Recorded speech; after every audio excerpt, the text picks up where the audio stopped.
पंढरपूर शहरातील ठाकरे चौक परिसरात लक्ष्मी टाकळी ग्रामपंचायतीच्या वतीने वारकऱ्यांसाठी विविध मोफत सुविधा उपलब्ध करून देण्यात आल्या आहेत। मोफत हेअर सलून, कपडे इस्त्रीची मोफत सुविधा, तहानलेल्या वारकऱ्यांसाठी पाणी आणि ज्यूस, तसेच महिला वारकऱ्यांसाठी विशेषतः गरोदर मातांना विश्रांती घेता यावी यासाठी हिरकणी कक्ष उभारण्यात आला आहे। एवढेच नव्हे तर विठुरायाच्या मूर्तीसोबत आठवणींचे क्षण टिपता यावेत यासाठी आकर्षक सेल्फी पॉइंट देखील उभारण्यात आला आहे। लक्ष्मी टाकळी ग्रामपंचायतीच्या या अनोख्या सेवाभावी उपक्रमाला वारकरी आणि भाविकांकडून उत्स्फूर्त प्रतिसाद मिळत असून सेवा अशी असावी तर लक्ष्मी टाकळी ग्रामपंचायतीसारखी अशी भावना भाविकांमधून व्यक्त होत आहे। मात्र या सेवाभावी उपक्रमासोबत ग्रामपंचायतीने प्रशासनाच्या निधी वाटपाबाबतही नाराजी व्यक्त केली आहे।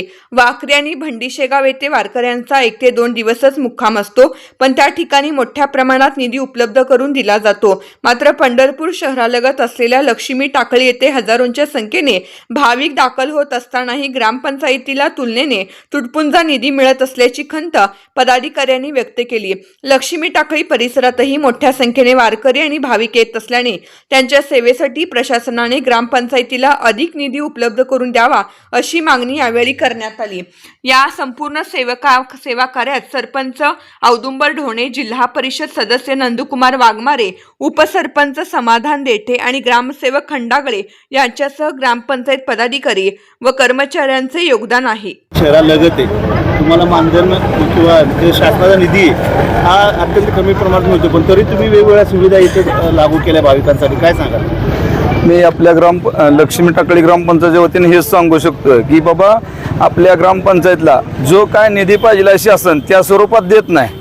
आम्ही ही जी सोय सुविधा देतो, हिरकणी कक्ष, दाढी, मसाज, इस्त्री, परत पाणी बॉटल वाटप करतोय, ज्यूस वाटप करतोय, परत आपल्या आरोग्य सुविधा देतोय, ह्याच्यासाठी सगळ्यासाठी जी काय शासनाकडून आम्हाला निधी मिळायला पाहिजे त्या स्वरूपात मिळत नाही। आम्ही वारंवार त्याला मागणी केली, बाबा आपल्या ग्रामपंचायतमध्ये तुमची सिटी लगत असल्यामुळं, नगरपालिकेला लगत असल्यामुळं आमच्या ग्रामपंचायतमध्ये भरपूर दिंड्या उतरतात। जवळजवळ लई काय नाही म्हणलं तर 150 ते 200 दिंडी आमच्यात उतरते। त्याची सोय सुविधा द्यायसाठी मुरुम टाकला पाहिजे, मंडप मारला पाहिजे त्यांना। ह्या खर्चासाठी शासनाकडून मागणी वारंवार केली, शिवसाहेबांना, ह्याला त्याला पालकमंत्र्यांना। ही ते बऱ्यापैकी आपलं स्नान स्वच्छता गृह बसवायचे, ही ते सगळे बऱ्यापैकी सोय सुविधेसाठी भरपूर खर्च करायला लागतोय।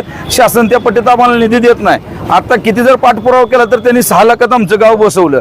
आता जो काय निधी नगरपालिकेला येतोय त्याच्यातला निम्मा निधी तर कमीत कमी आमच्या लक्ष्मी टाकळीला द्यावा असं आम्हाला वाटतं। या लय काय नाही, 12 लाखाचाच टप्पा त्यांच्याकडे मागितला होता, पण त्यांनी तेवढा सुद्धा आम्हाला दिला नाही। किती दिलं नाही? आम्हाला फक्त 6 लाख रुपये निधी दिलाय त्यांनी ग्रामपंचायतला। आम्हाला पदरमूळ करावं लागते का? आम्हाला पदरमूळ ग्रामपंचायतच्या ह्याच्यातनं ग्रामनिधीतनं ह्याच्यातनं आम्ही ही खर्च वरचा भागवतो। या 2026च्या आषाढीवारी ते आम्ही मागणी बऱ्यापैकी केली होती त्यांच्याकडे, पण त्यांनी काय आम्हाला तसं केलं नाही, म्हणले नाही नोंद नाही, म्हणले तुमची एवढी देऊ शकत सुविधा दिल्या तुम्ही? आम्ही आता हिरकणी कक्ष दिले लहान मुलासाठी, आता स्तनपान करायसाठी, परत इस्त्री, कपड्याची इस्त्री, दाढी, कटिंग मोफत, परत पाणी बॉटल, ज्यूस वाटप, परत अजून फराळीचा, परत आरोग्य सेवका, सगळेजण आरोग्य सेवा बी दिलेली आहे मोठी। शासनाला आमची एवढीच मागणी आहे की बाबा त्यांनी आम्हाला जास्तीत जास्त निधी देऊन आमच्या स्वच्छतेसाठी, आता ह्यांच्या ह्याच्यात आम्हाला हाही मुरुम टाकून तेवढा सुद्धा खर्च भागला नाही, पण आता जी स्वच्छ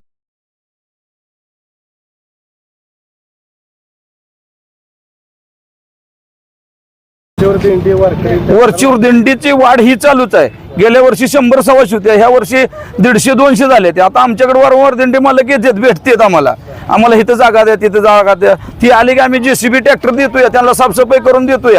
जिल्हा परिषद गटामध्ये सगळे जे गट आणि गण आहेत, पण या त्या लक्ष्मी टाकळी नावाच्या गावाला शहरालगत आहे, तुटपुंजा निधी मिळतोय।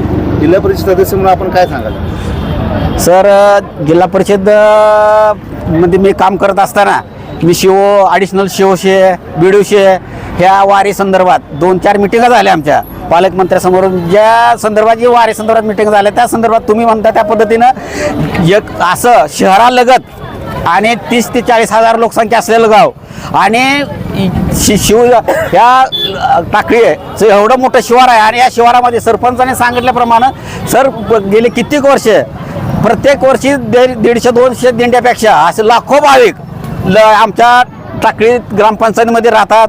आणि ज्या पद्धतीने शासन प्रत्येक गावाला जे शासनाचा निधी येतो वारीचा, प्रत्येक गावाला 10, 12, 15 लाख देतात, आणि देताना तो निधी आम्हाला देताना निधी तो तुटपुंजा देतात. प्रत्येक गावात जो वारकरी असतो तो वारकरी फक्त एक दिवसासाठी असतो. उदाहरणार्थ तुमची वाखरी म्हणा, बंडीशेगाव म्हणा, ह्या ठिकाणी जो वारकरी आहे तो फक्त एक दिवसासाठी आहे. पण आमच्या शहरालगत टाकळी असल्यामुळे हा वारकरी हा जवळजवळ 10 ते 15 दिवस राहतो. आणि ह्या वारकऱ्यासाठी पाणी, लाईट, रस्ते सरपंच म्हणते तसं दिलेला निधी आहे आणि आम्ही पुरवणारी सेवा ह्यामध्ये बराच तफावत आहे. तसे सरपंच साहेबांनी सांगितलं 2-3दा आम्ही पाठपुरावा केला शासनाकडे.